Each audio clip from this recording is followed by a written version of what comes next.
à tous, je vous retrouve aujourd'hui pour une nouvelle vidéo pour mes lectures de la semaine. Aujourd'hui on est le 31 décembre, donc le dernier jour de cette année. Je vais vous présenter ce que j'ai pu lire. J'ai terminé celui-ci dont je vous avais déjà parlé dans la précédente vidéo. Désolée pour la luminosité, mais il y a un tout beau soleil dehors. Alors ici, on a le Noël d'Hercule Poirot d'Agatha Christie aux éditions Le Livre de Poche. Dans ce livre, on suit la famille Lee. Le père, donc c'est un homme extrêmement riche, âgé, qui a des problèmes de santé. Il a fait fortune apparemment grâce aux diamants. Il possède d'ailleurs des diamants dans un coffre-fort qu'il garde jalousement. Il est veuf, il a 5 enfants, enfin on va dire 4 fils encore vivants et une fille qui est décédée. Cette fille qui a d'ailleurs eu une petite fille. Et il va décider de réunir toute sa famille pour Noël alors que ça fait plus ou moins 20 ans qu'il n'a vu plus personne. Étant donné le caractère et les tensions qu'il y a dans la famille, chacun est parti le plus loin possible de son père et de ses frères et sœurs. Et là, il décide de tous les réunir, donc ses enfants avec leurs épouses et la petite fille qu'il a encore jamais rencontrée. Donc les enfants arrivent dans la grande demeure familiale et dès leur arrivée, il y a déjà des tensions, des rancœurs, des vieilles jalousies qui se réveillent. Le père, donc qui s'appelle Siméon Lee, ne fait rien pour adoucir ces tensions. On dirait justement qu'au contraire, ça l'amuse et il organise même une petite réunion de famille pour informer ses enfants qu'il compte modifier son testament. Et la veille donc de la Noël, on entend un grand bruit dans sa chambre et on le découvre mort, assassiné. La police va arriver sur place et avec elle Hercule Poirot qui va commencer à observer toute cette petite famille. Il va avoir droit à des confidences spontanées. Il va se rendre compte de l'ambiance et le climat dans lequel cette famille vivait. Et effectivement, il se rend compte qu'il y a énormément de suspects, étant donné qu'ils ont tous une raison de tuer cet homme, ce père que tout le monde détestait finalement, ou tout le monde avait en tout cas des motifs pour souhaiter sa mort. Et il va mener sa petite enquête tranquillement. J'ai beaucoup aimé cette lecture. Agatha Christie, c'est toujours une valeur sûre. Ici, j'avais sélectionné ce livre pour les lectures autour de Noël, donc c'était parfait. Parfaitement dans le thème et dans l'ambiance des fêtes de fin d'année. L'intrigue est vraiment bien, tout se passe dans cette demeure, dans cette grande demeure familiale. Donc tout tourne autour des personnages, des enfants et de ce patriarche. On en apprend un petit peu plus en creusant davantage. A priori ici le coupable est un des membres de la famille. Le tout c'est de déterminer lequel et surtout pourquoi. Donc c'est vraiment très très bien fait. Il y a une surprise à la fin. L'intrigue est bien menée. C'est vraiment une très très chouette lecture. Ensuite, nous avons celui-ci qui est Noël, Avalanche et Hésitation. C'est de Rose Mia et nous sommes aux éditions Hugo Poche. Donc parfait dans le thème de Noël ici, c'est un petit extra, il n'était pas prévu initialement dans mes lectures aux alentours de Noël et hivernal, mais bon la couverture m'a bien plu et j'avais envie de lire une petite romance de Noël, donc c'est celui-ci qui a été choisi. J'ai bien aimé cette histoire, donc dans cette histoire on va suivre deux personnages. On a le premier qui est Lila, donc c'est une passionnée de Noël, elle adore Noël. Chaque année c'est vraiment une fête à cette période qu'elle fête avec sa famille proche, donc ses parents et sa sœur. Elle a une vie amoureuse vraiment très compliquée et elle travaille dans une petite épicerie dans une station de ski. Le second personnage, c'est Mathieu. Mathieu qui lui est arrivé récemment dans ce village. Lui, c'est un médecin un peu particulier parce qu'il est tatoué, il est tout le temps de mauvaise humeur, il a un sale caractère. Et lui, tout le contraire de Lila, il déteste Noël, c'est la pire fête au monde, il fait vraiment tout pour éviter les festivités. Et donc on se retrouve la veille de Noël où Lila, elle est dans cette petite supérette et elle ferme à 20h et il reste vraiment quelques minutes. Elle a hâte de fermer pour pouvoir ensuite foncer, retrouver sa famille et commencer vraiment la fête en elle-même. Et le dernier client, c'est Mathieu. Mathieu qui est venu dans sa supérette pour acheter 2-3 bricoles, notamment de l'alcool, pour pouvoir justement ne pas fêter Noël. Et voilà, Mathieu voit bien que Lila a hâte de fermer, qu'elle est pressée de rentrer chez elle. Et lui, comme il a un sale caractère, bah, il fait traîner, il prend tout son temps. Donc la rencontre entre ces deux personnages commence assez mal. Et tout d'un coup, il y a un énorme bruit. Et il y a une avalanche qui leur fonce droit dessus et qui ensevelit la supérette qui démolit évidemment une partie du bâtiment. Donc ils doivent se réfugier dans une petite partie du bâtiment qui n'a pas été abîmé et de là attendre les secours. Et donc l'histoire va commencer à ce moment-là où les deux personnages vont s'entraider étant donné qu'il y a le problème du froid. Ils doivent se nourrir et évidemment les secours vont pas arriver tout de suite parce que l'avalanche a causé d'autres dégâts plus importants, on va dire, ailleurs dans le village. Donc ils sont pas vraiment une priorité. Ils doivent prendre leur mal en patience et essayer justement de tenir le coup. C'était une chouette histoire, j'ai bien aimé évidemment, la thématique principale c'est la romance, c'est normal, c'est une romance de Noël. Donc si on n'aime pas ça, il ne faut pas se lancer dans ce genre de livre. Moi ça m'a bien plu, c'est rafraîchissant parce que la romance elle est présente mais voilà, il faut quand même la mériter on va dire. Les personnages ne se mettent pas tout de suite ensemble, enfin il y a une évolution dans les relations, ça se fait progressivement parce qu'ils ont chacun leurs fantômes du passé, ils ont chacun leurs anciens traumas, donc ils y vont vraiment pas à pas. Après il y a plein de moments drôles parce que les personnages sont assez attachants. Il y a aussi plein de petits rebondissements au fur et à mesure des pages. Au niveau des chapitres, on passe d'un personnage à l'autre. Donc voilà, on commence chapitre 1. On voit que c'est Lila qui va parler.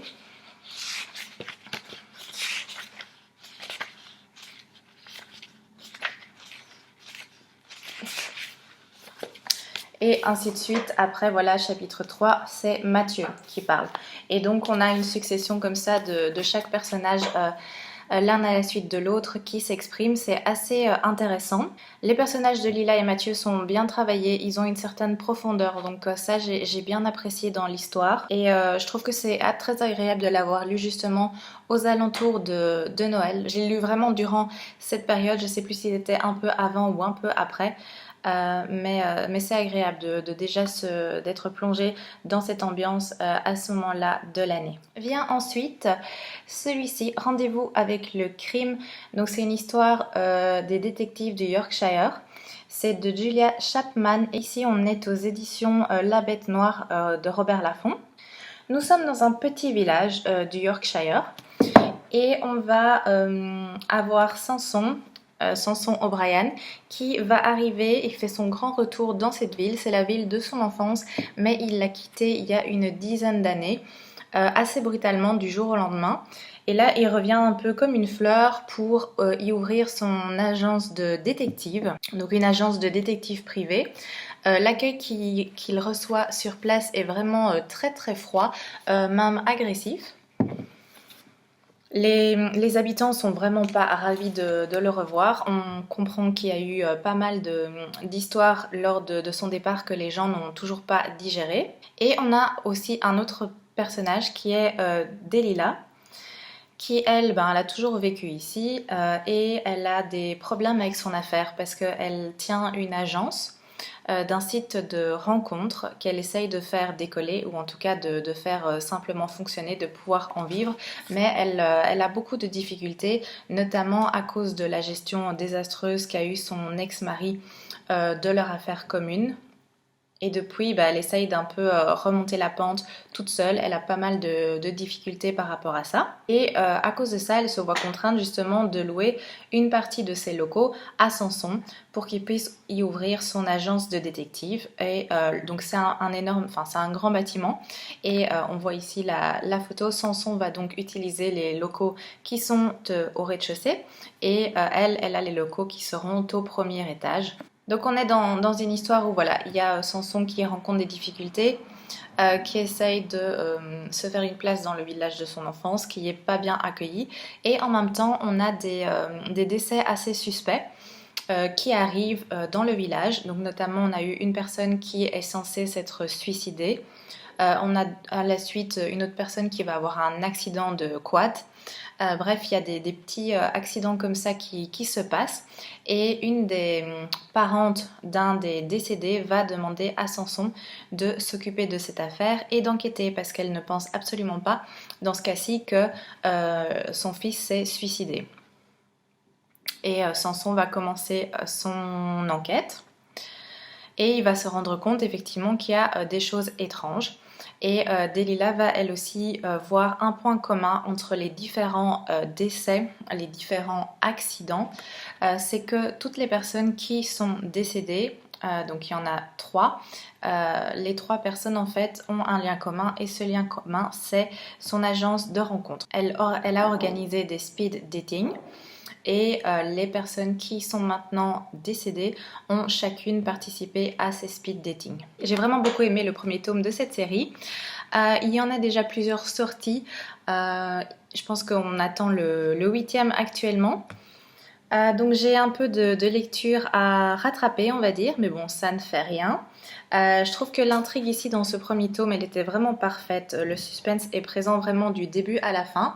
Et on a donc cette intrigue par rapport à l'enquête que Samson va mener avec l'aide de Delilah, évidemment, vu qu'elle veut sauver son affaire. Et le fait que son affaire soit mêlée à des meurtres en série, c'est clairement pas bon pour elle.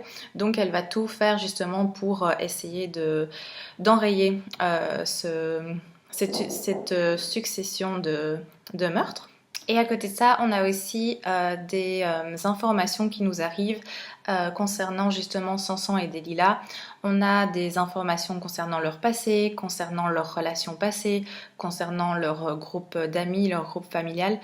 Donc c'est intéressant parce qu'on en apprend également sur ces 2 personnages, ce qui fait qu'ils sont extrêmement attachants du coup parce qu'ils ont aussi eu des coups durs dans le passé, ils ont vécu des choses assez compliquées.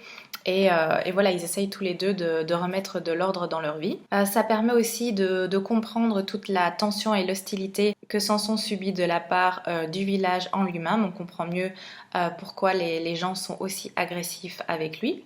Et franchement, le dénouement est extrêmement surprenant. On nous emmène sur des fausses pistes et puis j'ai vraiment eu la surprise à la fin. Je ne m'attendais pas du tout à ce dénouement, je n'en dirai pas plus, mais franchement c'était une très très bonne lecture. Moi j'ai adoré ce voyage dans le Yorkshire et je poursuivrai avec plaisir avec les prochains tomes. Alors pour les mangas, j'ai pu lire ceci, Reine d'Égypte, qui est un manga que je voulais lire depuis un petit moment et en fait c'est un cadeau de Noël que j'ai reçu. Donc j'ai reçu non pas un mais j'ai reçu les 7 qui sont déjà sortis, donc c'est super gentil. Je suis vraiment très contente de les avoir. C'est un super beau manga, je trouve. Alors ici, pour la petite histoire, on se retrouve dans l'Égypte ancienne et on va suivre Hatshepsut. Nous sommes au moment où justement Hatshepsut va épouser son demi-frère Séti qui prendra le nom de Thoutmôsis III en devenant pharaon. Et elle est elle est la seule à apparemment pas se réjouir de ce mariage. Et on a l'explication par la suite parce qu'on va être plongé dans son passé à elle et à son demi-frère Séti. où on montre que ces deux personnages ne s'apprécient absolument pas, ne s'entendent pas du tout. Hatshepsut à la base c'était une jeune fille qui était très ambitieuse, qui avait plus d'ambition que d'être simplement l'épouse d'un pharaon. Quand ils étaient enfants, elle battait justement son demi-frère Séti à chaque fois au niveau du combat. Elle avait plus une allure masculine, ce qui lui était fortement reproché. Parce elle a eu le reproche comme quoi c'était pas ainsi qu'une femme devait se comporter. Elle ne comprend pas du tout pourquoi son statut de femme l'empêche d'obtenir certaines choses ou d'avoir un certain statut. Et elle va comprendre que pour pouvoir réaliser ses rêves et atteindre ses objectifs, elle doit en tout cas pendant un temps se conformer à ce qu'on attend d'elle, c'est-à-dire être une jeune fille calme afin de devenir l'épouse de Pharaon. Donc elle va prendre soin d'elle. Elle va être tout ce qu'on attend d'elle pour justement arriver à ce mariage. Donc elle va un peu tromper son entourage, aussi bien son père, le pharaon sortant, si je puis dire, et son nouveau époux, donc son demi-frère Séti, et ainsi devenir la grande épouse royale et atteindre ainsi son objectif. Son objectif ne s'arrêtera pas là, étant donné que Hatshepsut est devenu pharaon.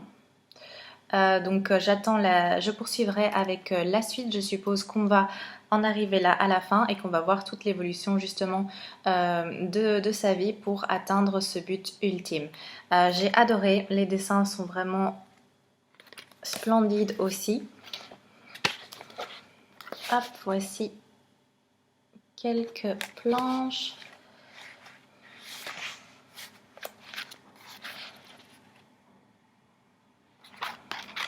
Voilà, c'est vraiment très beau, c'est très expressif aussi, il y a beaucoup de mouvements. Moi j'adore tout ce qui tourne de toute façon autour de l'Égypte, mais j'ai adoré ce premier tome de cette série. C'est vraiment bien, le personnage de Hatshepsut est un personnage vraiment très fort, très ambitieux. Elle ne se laisse vraiment pas faire, elle ne baisse pas les bras non plus, malgré les remontrances et les conventions. C'est vraiment un personnage très courageux et j'ai hâte de lire la suite. Alors maintenant, en ce qui concerne mes lectures en cours, j'ai commencé celui-ci, donc Le Cri de Nicolas Beuglet. On est aux éditions Pocket. J'ai lu une centaine de pages sur un livre qui en fait plus de 550. Je pense que j'ai un peu placé le contexte simplement, mais c'est vraiment très très bien. Ici, on va suivre le personnage de Sarah. Sarah qui est une inspectrice donc, de la police. Et elle est appelée un soir dans un hôpital psychiatrique parce qu'il y a eu apparemment un suicide. Donc un des pensionnaires se serait étranglé lui-même.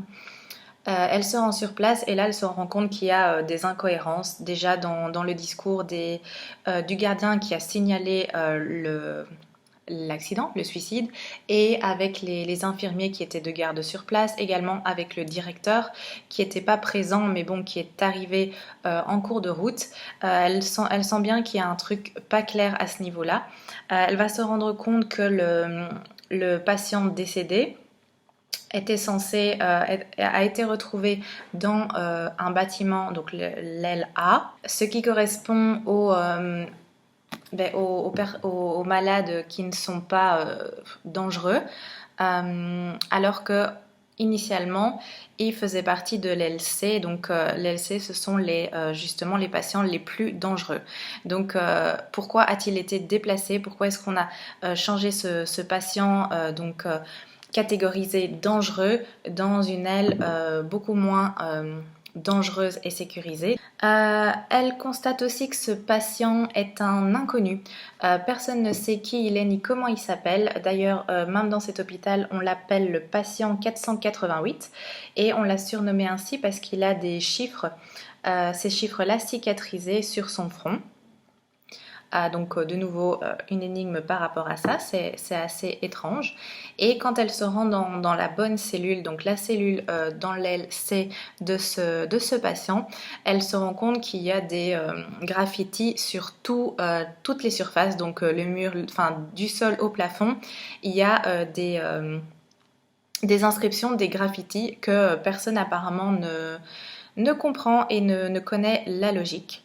Donc elle va commencer son enquête sur ce décès qui, de toute évidence, n'est pas un simple suicide. J'aime vraiment bien, on est tout de suite dans l'histoire, enfin les 100 premières pages, je les ai lues très vite.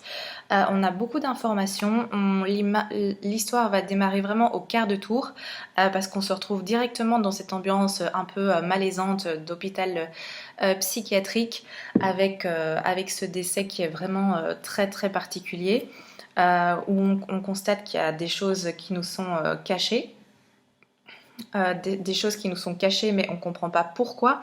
Il y a aussi certains patients, donc notamment ce patient 488 qui de temps à autre est emmené dans une pièce où le directeur mène des expériences et où les détenus et les gardiens entendent des cris, ils le décrivent comme étant des cris presque inhumains de bêtes sauvages. Donc qu'est-ce que ce directeur peut bien traficoter avec ces détenus? C'est une ambiance un peu particulière, mais c'est vraiment très très prenant. D'ailleurs à l'arrière on note un polar qu'on ne peut pas lâcher avant de l'avoir fini tellement c'est passionnant. À première vue je suis tout à fait d'accord avec ce commentaire parce que j'ai vraiment hâte de le poursuivre.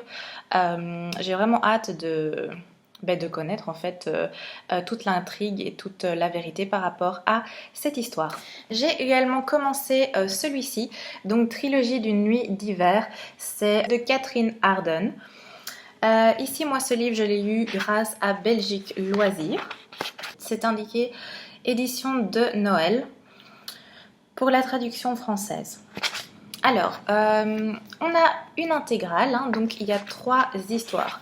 On a L'ours et le rossignol que je suis en train de lire, second tome La fille dans la tour et dernier tome L'hiver de la sorcière. Je suis donc occupée à lire L'ours et le rossignol. Ici on est en plein dans les contes russes où on a des esprits qui sont présents dans l'histoire, des esprits qui veillent sur le foyer, qui veillent sur les chevaux, des esprits de la forêt. Donc on se trouve dans toute cette ambiance un peu mythologique. Donc ici on va suivre une famille dont le père est on va dire le seigneur du village des terres. Il vit avec sa femme et leurs enfants, donc il a plusieurs enfants, des garçons et des filles. Et ils vont avoir un dernier enfant. Donc sa femme va donner naissance à une petite fille et par la suite elle va décéder. Et elle tenait vraiment à cette dernière naissance. On apprend que cette femme en fait a une ancêtre qui aurait des origines un petit peu magiques. Ce serait apparemment un peu un genre de sorcière. Et les talents peuvent sauter des générations où le pouvoir peut être amoindri ou plus important. Et elle sait que la fille qu'elle porte et qu'elle mettra au monde aura justement toute la magie de cet ancêtre. Donc elle tient vraiment à donner naissance à cette petite fille malgré le fait que ça risque de lui coûter la vie, étant donné que voilà, ils sont dans des régions assez dures où le froid de l'hiver est vraiment extrêmement rude. Il peut faire des morts. D'ailleurs il fait des morts tous les hivers, donc voilà, ils n'ont pas énormément à manger, ils doivent faire très attention. Elle est déjà épuisée de sa vie, de ses grossesses précédentes, et heureusement elle va décéder en donnant naissance à cette petite fille qui s'appelle Vassia. Et on voit tout de suite que c'est une enfant particulière, une enfant différente. Elle voit des choses, elle communique avec les esprits de la maison.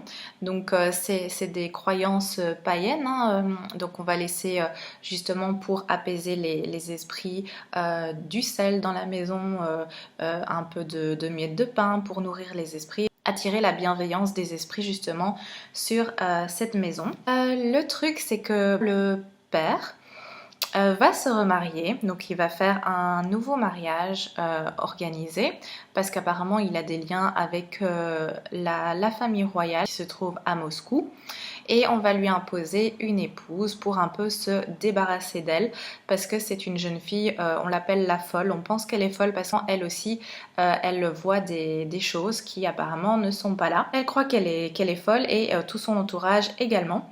Du coup, c'est une bonne façon de s'en débarrasser. Donc elle va arriver dans cette nouvelle famille et ça va être la nouvelle mère de Vassia.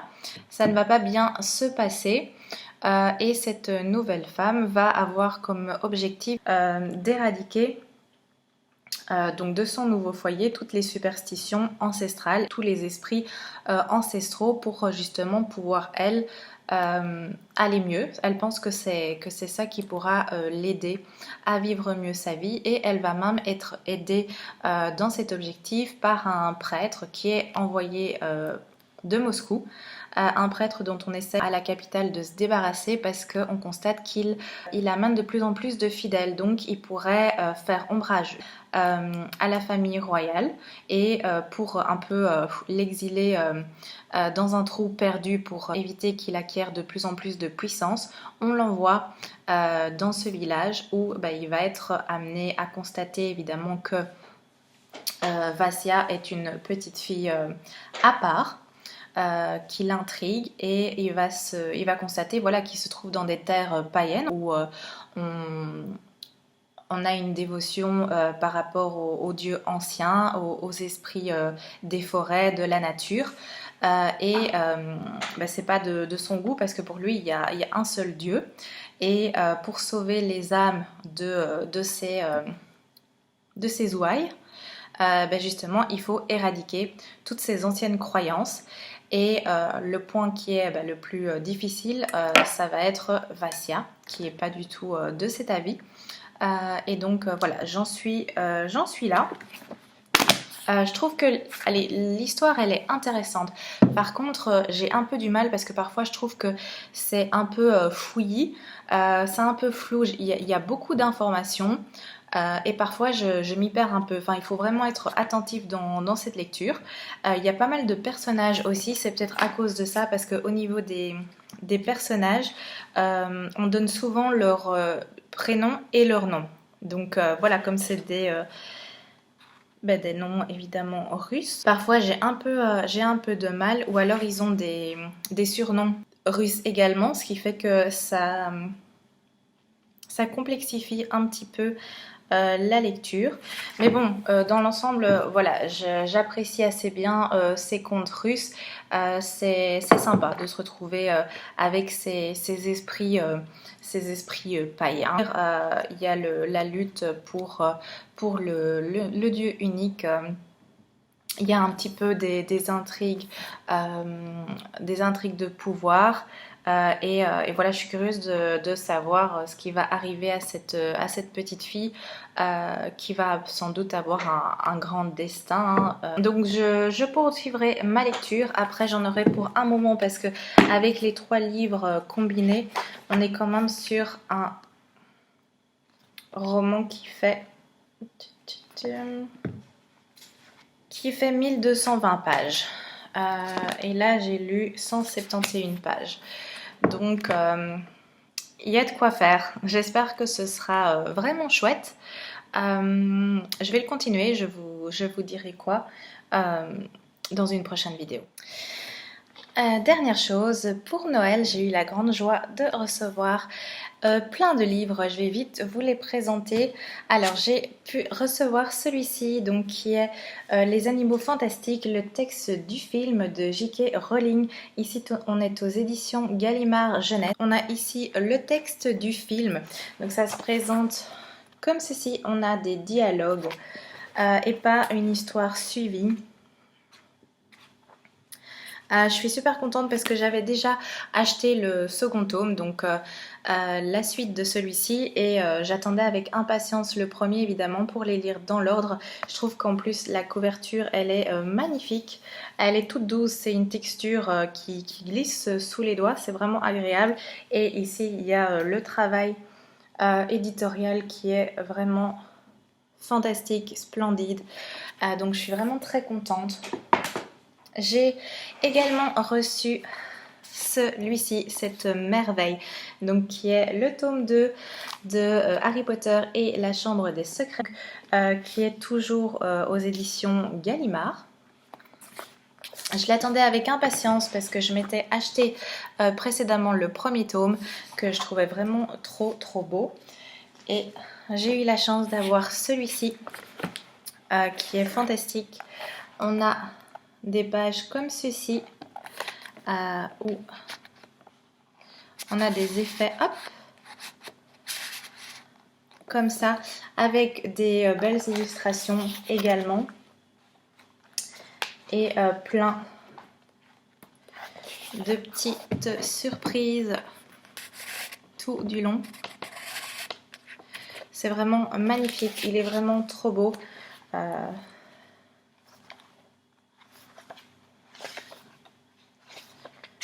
Les pages aussi, voilà, ça se présente comme ça, avec de la couleur, avec des petits encadrés, avec un texte aéré.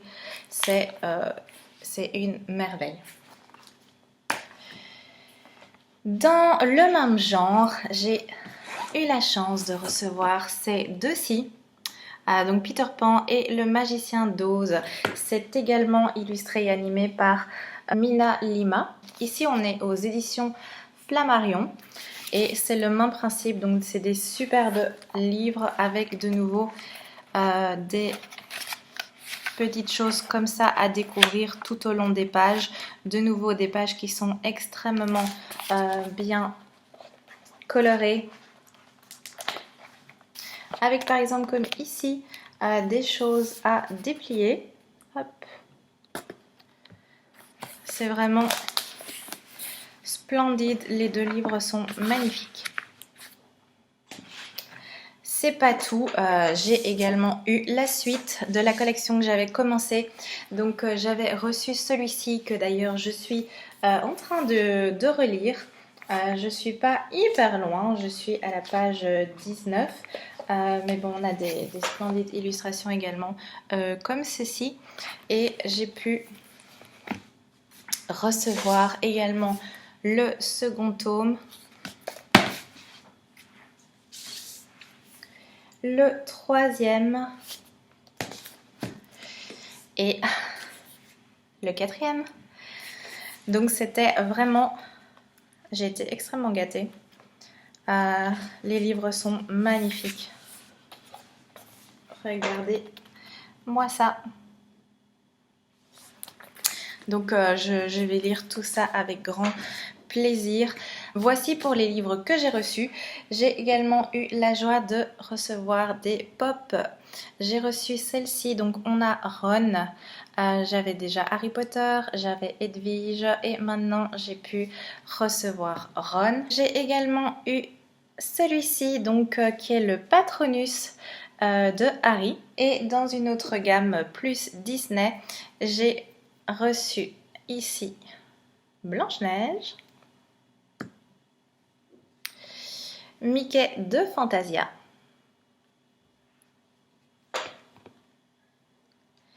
et le petit Olaf de la Reine des Neiges.